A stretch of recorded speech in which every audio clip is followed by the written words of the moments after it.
Good evening everyone. और आज जो है हम डिस्कस करेंगे कुछ प्रीवियस जो क्वेश्चन पेपर्स में क्वेश्चन आए हुए हैं ज्योग्राफी के, स्पेशली आरएस के नहीं हैं ये पेपर्स बट दूसरे एग्जाम्स के हैं। बट इससे हमें एक थोड़ा बेसिक आइडिया मिल जाता है कि क्या क्या क्वेश्चंस और आ सकते हैं ज्योग्राफी वाले सिलेबस में। तो इसीलिए आज हम कुछ एक पेपर्स को डिस्कस करेंगे जिनमें इंडियन ज्योग्राफी का कुछ सेक्शन आया हुआ है, पहले पूछा गया है, ताकि आपके आंसर्स की प्रैक्टिस हो जाए थोड़ी सी और आप 4 ऑप्शंस में से क्लोजेस्ट ऑप्शन जो होता है उस तक पहुंचने की आप प्रैक्टिस कर पाए। तो इस तरह के सेशन आगे भी हम आपके लिए लाते रहेंगे ताकि आप लोगों से कंटिन्यू आपका रिवीजन भी चलता रहे और वापस आप रिकॉल कर पाओ, स्पेशली वो सब्जेक्ट्स जो आपके ऑलरेडी हो चुके हैं। तो अब देखिए आज के पेपर डिस्कशन में सबसे पहले जो हम पेपर लेंगे वो है ACF FRO, मतलब फॉरेस्ट सर्विसेज का, फॉरेस्ट ऑफिसर का जो एग्जाम हुआ अभी रिसेंटली।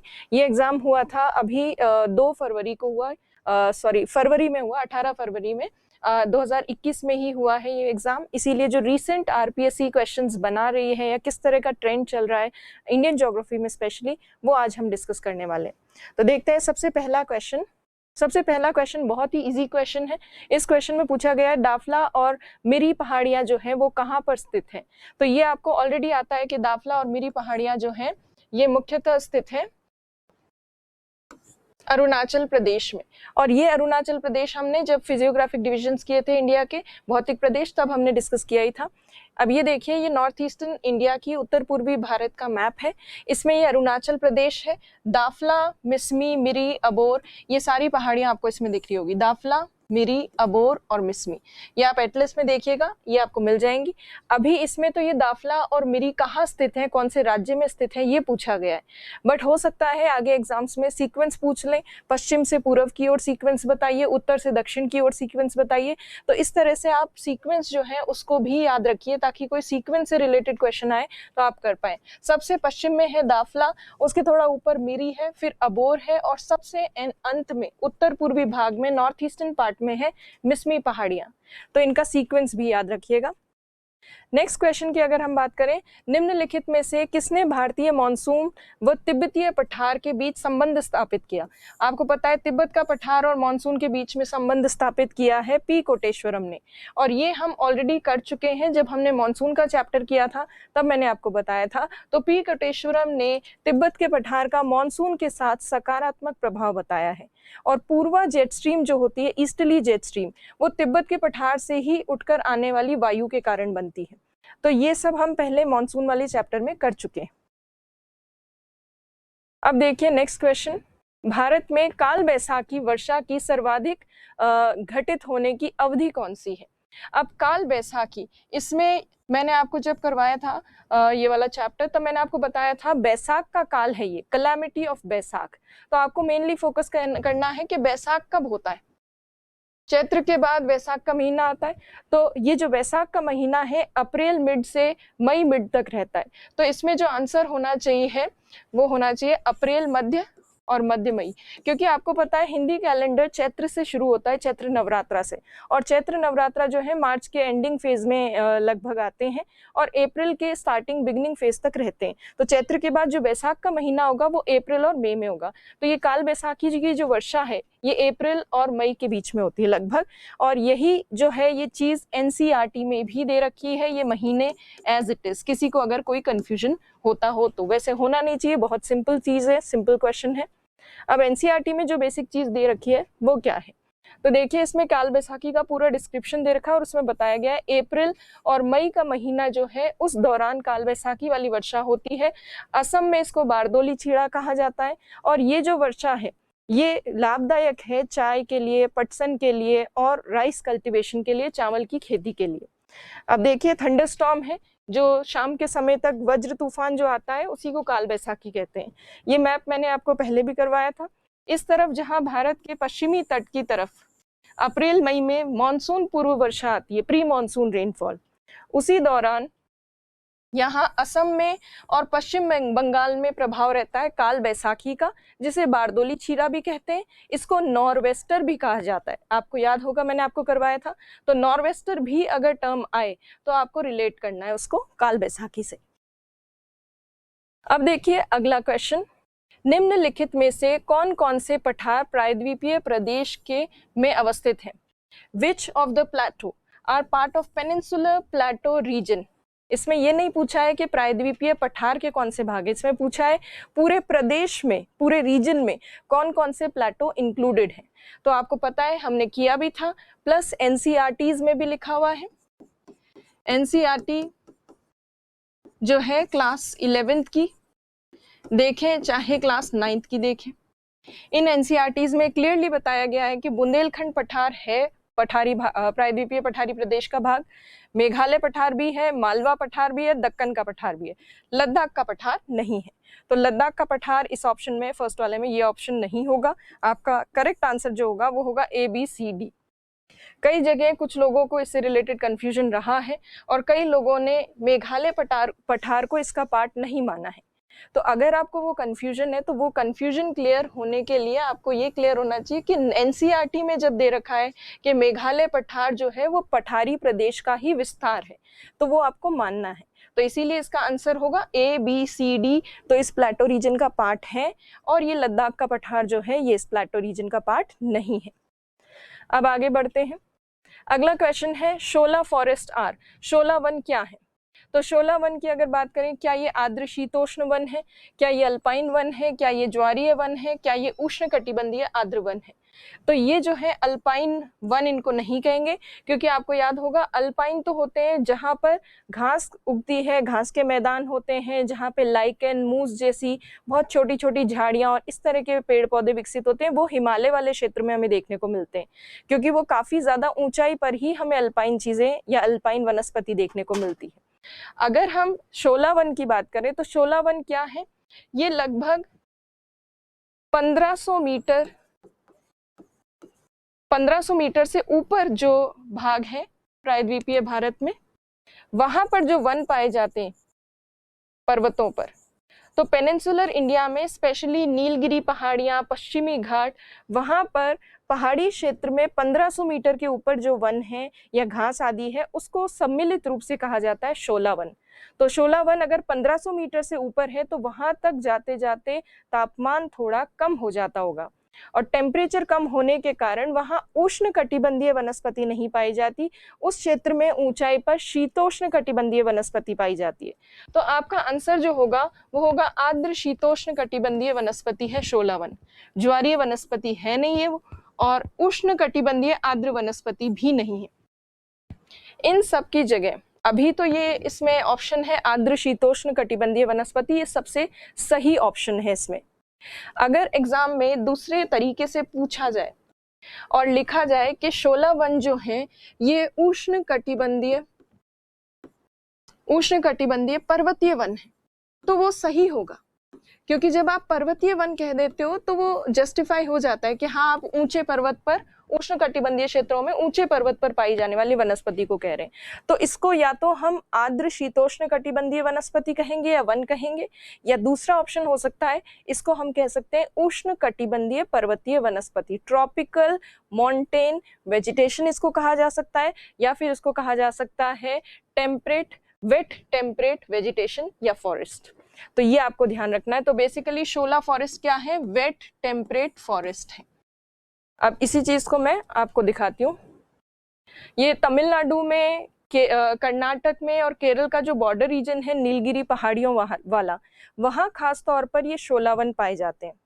और ये जो शोला वन है इसमें ट्रॉपिकल माउंटेन फॉरेस्ट इंक्लूडेड होते हैं। उष्ण कटिबंधीय पर्वतीय वन जो है वो इसमें सम्मिलित होते हैं। हालांकि उष्ण कटिबंधीय पर्वतीय क्षेत्रों के ऊपर जो वन पाए जाते हैं उसका स्पेसिफिक नाम जो है वो शोला रखा गया, और उसमें स्पेसिफिकली मेनली टेम्परेट जो है शीतोष्ण कटिबंधीय आर्द्र वन जो है उनको शोला कहा जाता है। तो अगर ये ट्रॉपिकल माउंटेन फॉरेस्ट आ जाए उष्ण कटिबंधीय पर्वतीय वन तो भी सही होगा, और अगर आर्द्र शीतोष्ण कटिबंधीय वन कहा जाए तो भी ये सही होगा। तो दोनों ऑप्शन आप करेक्ट मान सकते हो। अभी जो फिलहाल ऑप्शंस हैं उसमें वेट टेम्परेट फॉरेस्ट सही आंसर होगा। तो केवल उष्ण कटिबंधीय नहीं है, उष्ण कटिबंधीय पर्वतीय वन है ये। तो ये चीज आपको ध्यान रखनी है। अब देखिए शोला वन जो दक्षिण भारत में पाए जाते हैं इनका महत्व भी आपसे पूछा जा सकता है 2-5 नंबर में मेंस के एग्जाम में। तो अगर महत्व पूछा जाए तो आपको ये लिखना है कि जैव विविधता की दृष्टि से ये बहुत इम्पॉर्टेंट है, बहुत महत्वपूर्ण है। बायोडाइवर्सिटी के पॉइंट ऑफ व्यू से विभिन्न प्रकार की यहाँ पर पेड़ पौधों की प्रजातियां पाई जाती हैं। और जो चीज़ें आप इसमें लिख सकते हैं कि पर्वतों के ढाल वाला जो क्षेत्र है, स्लोप वाला रीजन, वहाँ पर सॉइल इरोजन को ये कम करता है, मृदा अपरदन जो होता है उसको ये कम करते हैं शोला वन, वो भी आप लिख सकते हैं। उसके अलावा जो पर्वतीय क्षेत्रों में नदियां या धाराएं बहती हैं, उनके प्रवाह को सुनिश्चित करने के लिए उन्हें एक निश्चित मार्ग प्रदान करने में भी इन वनों का योगदान है। तो शोला वन का महत्व पूछा जाए तो ये सारी चीजें आप उसमें लिख सकते हो। तो यहाँ जो लिखा हुआ वो रीड आउट कर देती हूँ। Though the Shola forest broadly belong to the tropical montane forest found in America, Africa, Asia, these are different and are also classified as southern wet temperate forest. तो इनको wet temperate forest के जैसे classify किया जाता है। अब देखिए इसके बाद शोला के बाद ये जो अगला क्वेश्चन है इसको देखते हैं। भारत के कौन से भाग में सर्वाधिक बाढ़ प्रभावित क्षेत्र पाए जाते हैं? तो सर्वाधिक बाढ़ प्रभावित क्षेत्र में अगर देखें, ट्रांसगंगा मैदान नहीं होगा। ट्रांसगंगा मैदान है कहाँ पर? जो हमने किया था सिंधु अपवाह तंत्र और गंगा अपवाह तंत्र, उनके बीच वाला जो बेसिक एरिया है वहाँ पे ट्रांसगंगा प्लेन्स है, तो वो एरिया इतना ज्यादा बाढ़ संभावित नहीं है। दूसरा अगर देखें मध्य निचला गंगा का मैदान, मध्य निचला गंगा का मैदान में क्या आएगा? Middle Ganga, middle and lower Ganga plains. इसमें क्या आएगा? बेसिकली इसमें आएंगे बिहार, पश्चिम बंगाल जैसे राज्य। और आपको पता है बिहार और पश्चिम बंगाल में काफी ज्यादा बाढ़ आती है। तो इनमें से सबसे ज्यादा बाढ़ प्रभावित क्षेत्र जो है वो मध्य और निचला गंगा का मैदान है, middle and lower Ganga plains है। इनमें पूर्वी तटीय मैदान की अगर बात करें तो सबसे ज्यादा गंगा के मैदान में आती है, पूर्वी तटीय मैदान में इतनी ज्यादा नहीं आती जितनी गंगा के मैदान में आती है बाढ़। गुजरात का दक्षिण पश्चिम भाग, गुजरात के दक्षिण पश्चिम भाग में भी इस तरह की बहुत सीवियर बाढ़ की समस्या नहीं है। तो इसका आंसर जो होगा मध्य एवं निचला गंगा मैदान होगा। अब देखिए नेक्स्ट क्वेश्चन देखते हैं। नेक्स्ट क्वेश्चन देखें उससे पहले जो अभी बाढ़ के मैदान की मैं आपको बात बता रही थी, यहाँ पे वही बाढ़ के मैदान बताए गए हैं कहाँ कहाँ भारत में बाढ़ ज्यादा आती है। तो ज्यादा बाढ़ से प्रभावित क्षेत्र देखिए गंगा, गंगा के आसपास गंगा की ट्रिब्यूटरी, सहायक नदियों वाला क्षेत्र, और स्पेशली ये बिहार और पश्चिम बंगाल वाला क्षेत्र, यहाँ सबसे ज्यादा बाढ़ आती है। तो इसीलिए सर्वाधिक बाढ़ वाले क्षेत्र में इसको इंक्लूड किया जाएगा।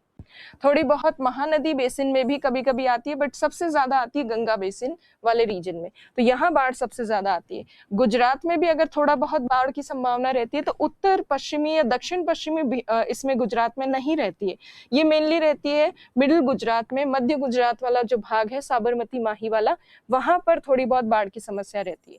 तो ये बाढ़ संभावित क्षेत्र है। अगर ये वैसे तो आपके आरएस के सिलेबस में बाढ़ संभावित क्षेत्र वगैरह है नहीं, बट फिर भी आपको अपनी नॉलेज के लिए थोड़ा बहुत देखना हो तो एनसीईआरटी जो है, एनसीईआरटी क्लास 11th की सीबीएसई बोर्ड वाली, उसमें लास्ट के कुछ चैप्टर्स हैं, उसमें बाढ़, सूखा ग्रसित क्षेत्र ये सब दे रखा है, वो अगर आपको देखने हो तो। वैसे कोई जरूरत नहीं है क्योंकि स्पेसिफिकली आरएस के सिलेबस में अलग से इनके बारे में नहीं लिखा है। आगे देखते हैं। अब देखिए नेक्स्ट जो क्वेश्चन है, भारत का कितना क्षेत्र गंभीर सूखे की पुनरावृत्ति की दशा से प्रभावित रहता है? कहाँ पर बार बार फ्लड्स ड्रॉट जो है उसकी कंडीशंस बनती है? आपको पता है इंडिया में सबसे ज्यादा सूखा प्रभावित क्षेत्र कौन सा है? पश्चिमी भारत वाला क्षेत्र। खास तौर पर जो मरुस्थलीय क्षेत्र है, डेजर्ट रीजन, वो सबसे ज्यादा सूखा प्रभावित है। तो परसेंटेज अगर हम देखें प्रतिशत, तो भारत का बहुत कम प्रतिशत ऐसा है जो गंभीर सूखा प्रभावित है। गंभीर सूखा प्रभावित इन सब में जो सबसे छोटा आंकड़ा है वो है 16%। तो इसलिए यही आंसर होगा। अराउंड 16% जो इंडिया का पार्ट है वही एक्सट्रीम ड्रॉट से या सीवियर ड्रॉट से इन्फ्लुएंस्ड रीजन है।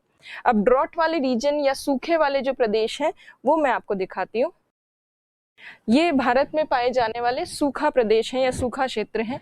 इसमें सबसे ज्यादा राजस्थान और गुजरात में राजस्थान और गुजरात में सबसे ज्यादा सूखे की प्रॉब्लम होती है। तो एक्सट्रीम या सबसे ज्यादा सीवियर ड्रॉट कंडीशंस या सूखे की सबसे ज्यादा स्थिति बनती है केवल इस एरिया में, जो भारत के पूरे टोटल क्षेत्रफल को अगर देखें उसकी तुलना में काफी कम क्षेत्र है। इसीलिए 16% जो चारों ऑप्शन में से सबसे कम था वही ऑप्शन आपको टिक करना है। तो ये सूखा प्रभावित क्षेत्र है भारत में। ये भी आपके एग्जाम में डायरेक्टली आरएस के सिलेबस में नहीं है, इसलिए इतना डिटेल में देखने की जरूरत नहीं है इसको।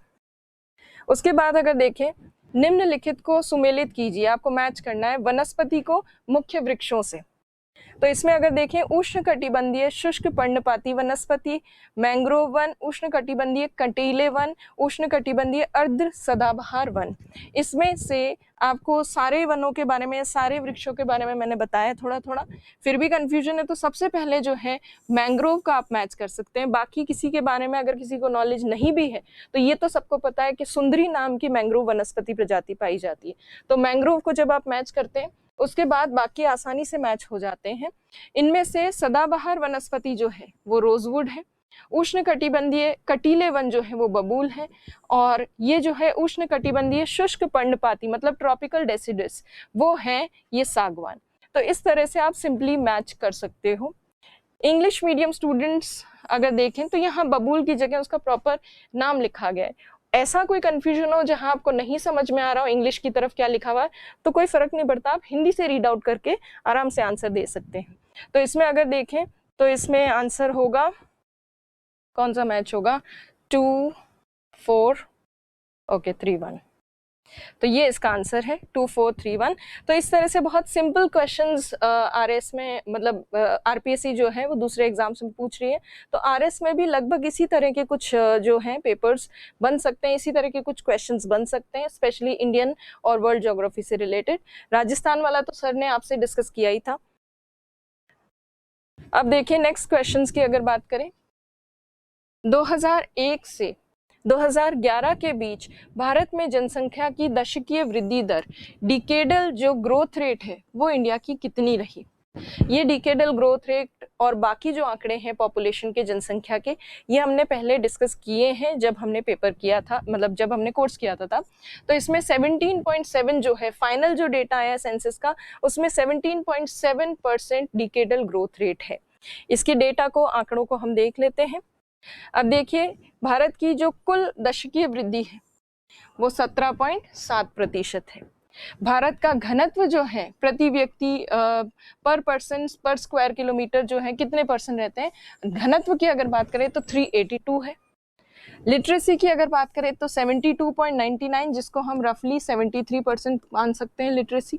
मेल लिटरेसी या फिर पुरुष साक्षरता जो है, लिटरेसी का मतलब साक्षरता, पुरुष साक्षरता की दर जो है वो 80% के आसपास है। फीमेल लिटरेसी जो है वो 64.64 के आसपास है। सेक्स रेशो इतना है, चाइल्ड सेक्स रेशो इतना है, रूरल और अर्बन पॉपुलेशन इतनी है। ये हमने ऑलरेडी किया था। ये लेटेस्ट जो सेंसस के फाइनल डेटा है, सेंसस के बहुत सारे अलग अलग तरह के डेटा आपको नेट पे मिल सकते हैं, बट आपको ये फाइनल डेटा ही फॉलो करना है क्योंकि कई बार सेंसस के डेटा जो है वो रिवाइज हुए हैं। तो ये बेसिक जो है इसमें आंसर इसमें हमें मिल जाता है 17.7%। इसके बाद बाकी राज्यों के भी ये डेटा है, तो इनको अभी तो जरूरत नहीं है। तो भारत की दशकीय वृद्धि दर जो है वो 17.7% है। भारत में वर्ष 2016-17 में सर्वाधिक गन्ना उत्पादन करने वाले 3 राज्य कौन से हैं। तो गन्ना उत्पादन हो, चावल हो, गेहूं हो, इनमें जो काफी वर्षों से जो राज्य प्रथम स्थान पे रहे हैं उनमें कोई खास चेंजेस नहीं होते हैं। वही राज्य जो है अभी भी उत्पादन करते जा रहे हैं, हाईएस्ट प्रोडक्शन कर रहे हैं। तो ये आपके कृषि वाले जो नोट्स हैं उसमें भी दिया गया है, ये आपको क्लियर होगा। गन्ना उत्पादन में यूपी सबसे आगे है, फिर महाराष्ट्र और फिर कर्नाटक। तो इसका आंसर ये होगा। ये आपके एग्रीकल्चर वाले नोट्स में ऑलरेडी है, तो इसको भी देख लेते हैं। तो देखिए, लार्जेस्ट शुगर केन प्रोड्यूसिंग जो स्टेट्स हैं, यूपी सबसे बड़ा है, दूसरे नंबर पर महाराष्ट्र, तीसरे नंबर पर कर्नाटक है। इसमें ये हर साल थोड़ा बहुत परसेंटेज चेंज होता रहता है कि यूपी का उत्पादन में कितना प्रतिशत है, कर्नाटक का कितना है। ये ministry of agriculture, government of India, उनके द्वारा दिया गया डेटा है। 36%, 24%, 11%। तो लगभग ये डेटा जो परसेंटेज है वो थोड़ा सा आगे पीछे हो सकता है, बट टॉप स्टेट जो है वो जनरली ये रहते हैं। कोई सीवियर चेंज आ जाए तब तक वो अलग बात है, बट अभी जो है कोई खास चेंजेस नहीं आए हैं पिछले कई सालों में, तो लगभग यही राज्य जो हैं ये आगे चल रहे हैं। यूपी का जो प्रोडक्शन है उत्पादन गन्ने का वो 36 से 40% के आसपास रहता है लगभग कुल उत्पादन का। महाराष्ट्र जो है उसका उत्पादन 20 से 25% के आसपास रहता है और कर्नाटक का 11% के आसपास उत्पादन में योगदान रहता है भारत के कुल गन्ना उत्पादन में। तो ये हो गई गन्ने की बात। तो देखिए गन्ना उत्पादन में यूपी, फिर महाराष्ट्र, फिर कर्नाटक, ये पॉपुलेशन के डेटा है। अब हम अगले क्वेश्चन की बात करते हैं। सूची एक को सूची मिलवाना है, इसको मैच करना है। तो अभी जैसे आपके राजस्थान के इकोनॉमिक सर्वे की क्लासेस चल ही रही हैं और प्लस राजस्थान ज्योग्राफी वाला कोर्स भी आपका चल रहा है, तो उसमें आपने किया होगा कि सौर ऊर्जा से संबंधित जो है राजस्थान में कौन से पार्क हैं। उसमें अगर आप ये भड़ला सौर पार्क भी राजस्थान से अगर मैच कर लेते हो तो आपके बाकी ऑप्शन जो है ऑटोमेटिकली मैच हो जाते हैं। बी नहीं, सॉरी, सी का ऑप्शन जो है वो सेकंड होना चाहिए। तो इसका मतलब ये वाला आंसर है। बाकी सारे राज्यों के अगर आपको नहीं भी पता है तो राजस्थान की बेसिक नॉलेज होगी तो भी आप कर पाओगे। तो इस तरह से ज़रूरी नहीं है कि प्री के एग्जाम में आपको सारे ऑप्शंस की डिटेल में जानकारी हो, बट कुछ बेसिक नॉलेज के आधार पर आप थोड़ा सा आंसर के क्लोज पहुंच सकते हैं और ये तो बहुत ही ईजी था।